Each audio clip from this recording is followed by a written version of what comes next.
Welcome back. तो दोस्तों, कैसे हो आप सब। आज हम बात करने वाले हैं अवेंजर्स एंड गेम के बाद के हमारे टॉप 10 सुपर हीरोज के बारे में।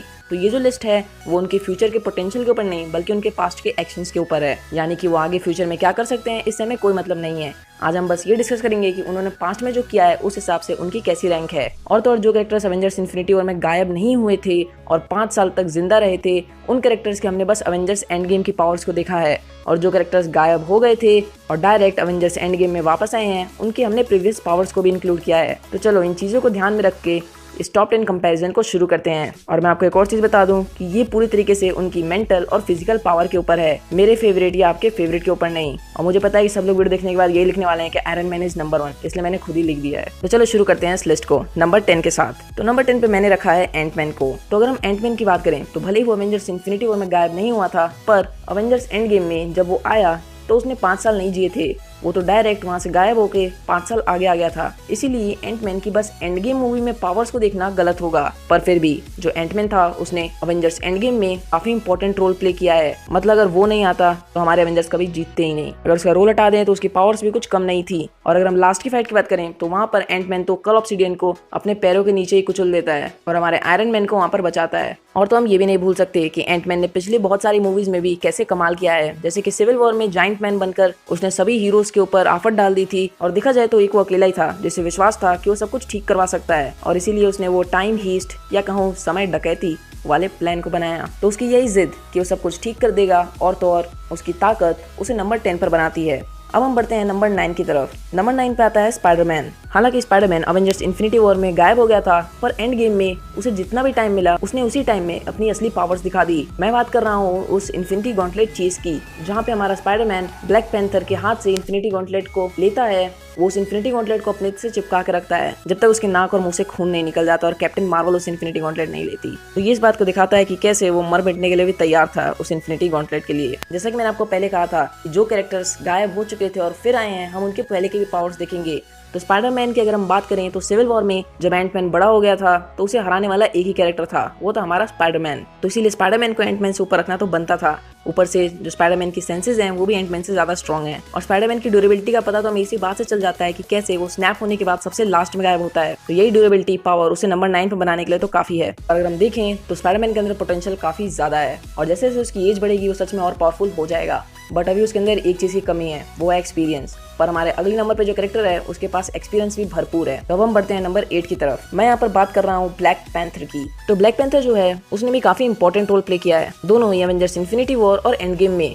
मतलब कि जो मेन आर्मी थैनोस की आर्मी से लड़ी थी वो तो ब्लैक पैंथर की ही थी ना, वकांडा की। ऊपर से उसका जो वाइब्रेनियम का सूट था उसका भी हमने कमाल एंड गेम में देखा। हालांकि हम ये भी जानते हैं कि वो भी गायब हो गया था, इसलिए हम उसकी भी पुरानी मूवीज की डिटेल्स को लेने वाले हैं। बट हमें ये नहीं भूलना चाहिए कि उसने भी कैसे इन्फिनिटी गॉन्टलेट चीज में कमाल दिखाया था। और जब वो इन्फिनिटी गॉन्टलेट को ले रहा था तो मुझे सच में याद आ गई थी उस पल की कॉमिक बुक में जब उसने इन्फिनिटी गॉन्टलेट को उठाकर पहन लिया था और जब तक इबोनीमो नहीं आया तब तक उसने इन्फिनिटी गॉन्टलेट को अपने पास रखा। और तो और वो काफी सारी मार्शल आर्ट्स में भी ट्रेंड है और ब्लैक पैंथर मूवी में हम पहले ही देख चुके हैं। उस मूवी में दोनों बार जब भी उसकी फाइट हुई थी तो हमें उसके असली पावर्स दिखी थी विदाउट उसके सूट के। तो इस बात से हम ये अंदाजा तो लगा ही सकते हैं कि वो अपने सूट के साथ कितना ज्यादा पावरफुल है। और तो और वो क्लोज कॉम्बैट में भी मास्टर है और क्लोज कॉम्बैट में उसे हराना सच में काफी ज्यादा मुश्किल हो जाता है। तो हम बढ़ते हैं अगले नंबर की तरफ जो कि है नंबर 7। तो यहाँ पर मैंने रखा है हल्क को। अब देखो, जब अवेंजर्स इन्फिनिटी वॉर में हमें हल्क देखने को नहीं मिला तो हमारी एक्सपेक्टेशंस काफी ज्यादा बढ़ गई थी। और मेरे चैनल के फॉलोअर्स को तो पता ही था कि हमें प्रोफेसर हल्क दिखने वाला है और हमने तो ये भी सोच लिया था कि हमें एक री बैटल भी देखने को मिलेगी थैनोस और हल्क के बीच में, इसमें हल्क जीतेगा।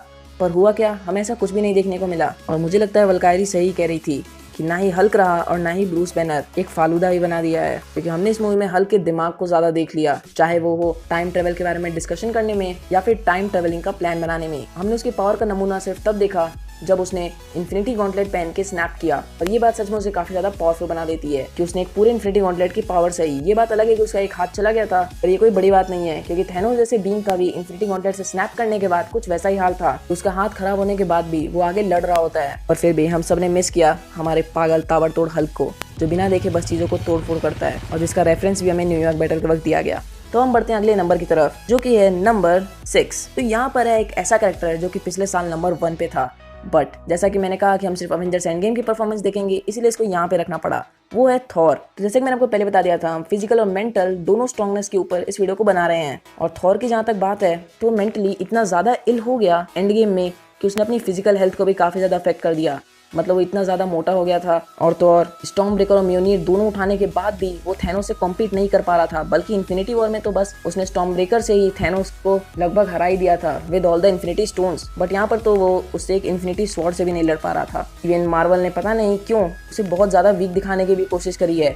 मतलब हमने ये भी देखा, थैनोस जो था उसने थॉर के सर के ऊपर अपने सर से मारा और थॉर दूर जाके फेंका गया, और ठीक उसी के बाद जो कैप्टन मार्वल थी वो भी थैनोस के पास उसी पोजीशन में खड़ी थी, तो फिर थैनोस ने सेम अपने ही सर से उसके सर पे मारा, बट उसे कुछ नहीं होता है। मुझे ऐसा लग रहा है कि ये थोड़ा जानबूझ के उसे कमजोर दिखा रहे हैं, पर चलो कोई बात नहीं। मैंने पहले ही डिस्कस कर लिया अपनी एक पुरानी वीडियो में कि आखिर हमें थॉर ऐसा क्यों दिखाई दिया है, और शायद से वो फ्यूचर में ठीक भी हो जाए, पर इस मूवी के लिए उसकी ये पोजीशन तो बिल्कुल सही है। अब हम बढ़ते हैं अगले कैरेक्टर की तरफ। तो नंबर 5 पर एक ऐसा कैरेक्टर जो कि हमेशा से अपनी ऑनेस्टी और कभी हार ना मारने वाले एटीट्यूड के कारण जाना जाता है। वो एक आम सा आदमी था जिसके पास कोई भी पावर्स नहीं थी, बट हाँ, उसके जज्बे ने और उसकी नेवर गिव अप स्पिरिट ने उसे बहुत सारी पावर्स ला के दे दी। मैं बात कर रहा हूँ हमारे कैप्टन अमेरिका की। Captain America super soldier serum मिलने के बाद नहीं बने थे, वो हमेशा से ही कैप्टन अमेरिका थे अपने दिल से, और कैप्टन अमेरिका की पावर्स को सच में काफ़ी ज़्यादा बूस्ट मिला अवेंजर्स एंड गेम में, जो कि मुझे देख के भी काफ़ी अच्छा लगा। और अगर हम बात करें एंड गेम के लास्ट के फाइट के सीन की, तो वहाँ पे उन्होंने ना सिर्फ म्योनियर को उठाया, बल्कि शायद उसे थॉर से भी अच्छे से इस्तेमाल किया। मतलब उन्होंने काफ़ी अच्छा कंपटीशन दे दिया था हमारे थैनोस को, क्योंकि हमने जस्ट एक सीन पहले देखा कि वो स्टॉर्म ब्रेकर लेके थॉर थैनोस से लड़ रहा था, पर फिर भी थॉर अपने ही स्टॉर्म ब्रेकर से थैनोस से हारने लग गया, और फिर हमारे कैप्टन अमेरिका अपने म्योनिर के साथ आए। ऊपर से हमें रूसो ब्रदर्स ने ये भी बता दिया कि कैप्टन अमेरिका हमेशा से वर्दी थे, but Avengers as of Ultron में थॉर को रिस्पेक्ट देने के लिए उन्होंने उसको नहीं उठाया था। और तो सबसे खतरनाक बात तो ये है कि हमने इन्फिनिटी वॉर में तो बस कैप्टन अमेरिका को थैनोस का 2.5 किलो का हाथ उठाते हुए देखा था, बट इस बार तो पूरी की पूरी कॉम्बैट देखने को मिली दोनों के बीच में, और कैप्टन अमेरिका ने प्रूव कर दिया कि क्यों आखिर उन्हें हैंड टू हैंड कॉम्बैट का मास्टर कहते हैं। तो चलिए बढ़ते हैं हमारे नंबर 4 की तरफ, जो कि एक ऐसा कैरेक्टर है जिसके कारण ही हमें इतनी अच्छी मूवी देखने को मिली है।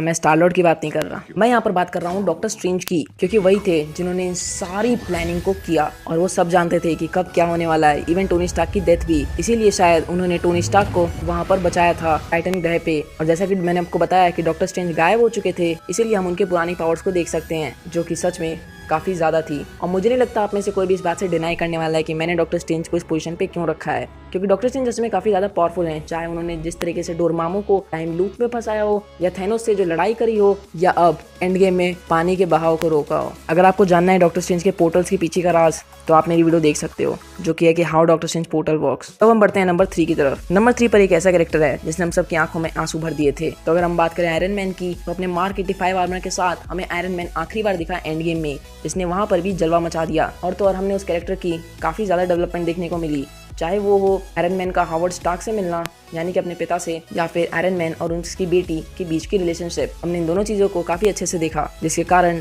जब आयरन मैन मरता है तो हमें और इमोशनल फील होता है। अगर हम बात करें सिर्फ आयरन मैन की पावर्स की, तो उसने लास्ट में थैनोस को काफ़ी अच्छी टक्कर दी थी, और वही तो था इसी कारण थैनोस हारा और अवेंजर्स जीते। आयरन मैन ने बिना कुछ सोचे अपना सेक्रीफाइस दे दिया, जबकि वो पहले इस मिशन में जाने के लिए तैयार भी नहीं था, क्योंकि वो अपनी बेटी को नहीं खोना चाहता था, और आखिरकार उसने ऐसा किया और उसने अपनी बेटी को खोया। पर आयरन मैन का इस तरह सेक्रीफाइस करना कोई नई बात नहीं थी। चाहे हम बात करें अवेंजर्स 1 की, अवेंजर्स 2 की, या अवेंजर्स 3 की, तीनों में वो अपने आप को सेक्रीफाइस करने के लिए बिल्कुल तैयार था, पर आखिरकार एंड गेम में ऐसा सच में ही हो गया। और हमें इस बात को नहीं भूलना चाहिए कि उसने एक ह्यूमन होते हुए भी इन्फिनिटी गॉन्टलेट्स को वील्ड किया, और इवन उसे स्नैप किया, और उसकी स्नैप सक्सेसफुल भी रही। अब मैं ऐसा इसलिए कह रहा हूँ क्योंकि रूसो ब्रदर्स ने ये तक कह दिया था कि अगर थॉर जो था वो स्नैप करता तो स्नैप कामयाबी नहीं होती, क्योंकि थॉर की मेंटल स्टेज ही वैसे हो गई थी। और मैंने आपको पहले ही बताया कि जो पावर्स होती हैं वो फिजिकल स्टेट और मेंटल स्टेट दोनों के ऊपर से आती हैं। तो हम इस बात से अंदाजा लगा सकते हैं कि हमारा आयरन मैन भले ही फिजिकली उतना स्ट्रॉन्ग नहीं है, बट मेंटली वो कितना ज़्यादा स्ट्रॉन्ग है। अगर हम बात करें आयरन मैन की पिछली मूवीज़ की, तो सभी मूवीज़ में उसने सबसे ज़्यादा पावरफुल होने कैरेक्टर की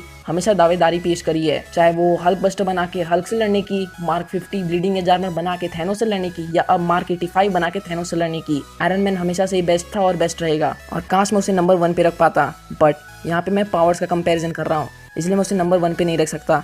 तब मैं बढ़ता हूँ नंबर 2 की तरफ। तो नंबर 2 पे मैंने रखा है स्कारलेट विच को। अब देखा जाए तो स्कारलेट विच तो गायब हो गई थी अवेंजर्स इन्फिनिटी वॉर में और वापस आई है एंड गेम में। इसीलिए मैं उसके एंड गेम की लास्ट की फाइट के बैटल्स को देखते हुए और उसके पुराने रिकॉर्ड्स को देखते हुए उसे इस पोजीशन पे रख रहा हूँ। स्कारलेट विच ने कैप्टन अमेरिका सिविल वॉर में ही अपनी पावर्स की बहुत ज्यादा झलक दे दी थी और हमें पता चल गया था वो कितनी ज्यादा पावरफुल है। इन्फिनिटी वॉर में तो उसने एक हाथ से थैनोस को रोका और एक हाथ से माइंड स्टोन तक को तबाह कर दिया। उस स्टोन को तबाह करने के बाद भी हमें उसकी पावर्स में कोई अंतर नहीं दिख रहा था। और वहीं जब हमारे थैनोस भैया की हालत खराब हो गई थी सारे इन्फिनिटी स्टोन को तबाह करने की, वहाँ स्कारलेट विच को कुछ भी नहीं हुआ। अगर हम बात करें एंड गेम की, तो एंड गेम में उसने अपने असली पोटेंशियल दिखा दिया कि आखिर वो क्या है और उसने थैनोस को सच में बता दिया होगा कि वो कौन है। भले ही पास्ट के थैनोस को ये नहीं पता था कि उसने उसके साथ क्या बिगाड़ा है, पर स्कारलेट विच को पता था कि उसे उसी से बदला लेना है। और उसने ना कि सिर्फ थैनोस की इन्फिनिटी स्वॉर्ड को तबाह कर दिया जिससे वो तब से सबसे लड़ रहा था, इवन उसके आर्मर को भी तोड़ दिया और वो थैनोस को वहीं पे जान से मार देती अगर जो थैनोस था वो आसमान से मिसाइल्स की बरसात नहीं शुरू कर देता। तो अब हम बढ़ते हैं नंबर 1 की तरफ, जो कि है कैप्टन मार्वल। तो जब स्कारलेट विच थैनोस को मारने में फेल हो गई क्योंकि आसमान से मिसाइल्स बरस रही थी, तो वहाँ से आती है कैप्टन मार्वल, जिसने ना सिर्फ उस पूरी शिप को तबाह कर दिया बल्कि थैनोस के साथ काफी देर तक फाइट करी। इवन लास्ट में भी उसने थैनोस को बस चुटकी बजाने से रोक ही दिया था और थैनोस ने जब उसके सर पे मारा तो उसे कोई असर नहीं हुआ। और वहीं जब थॉर के सर पे मारा था तो वो दूर जाके गिरा था। बुरा लगता है थॉर के लिए। और ये बात तो हमें साफ समझ में आ ही रही है कि मार्वल कैप्टन मार्वल को जानबूझ के ज़्यादा शक्तिशाली दिखा रहा है, शायद इसलिए कि आगे मार्वल को वही लीड करने वाली है और फैंस उसे अपना फेवरेट बना ले उसे इतना ज़्यादा पावरफुल देख के। पर मुझे एक चीज़ से खुशी हुई कि इस मूवी में पुराने हीरोज को ज़्यादा स्क्रीन टाइम मिला है और कैप्टन मार्वल को कम। और कैप्टन मार्वल ने अपने उस कम स्क्रीन टाइम में दिखा दिया कि क्यों वो सबसे ज़्यादा पावरफुल कैरेक्टर है।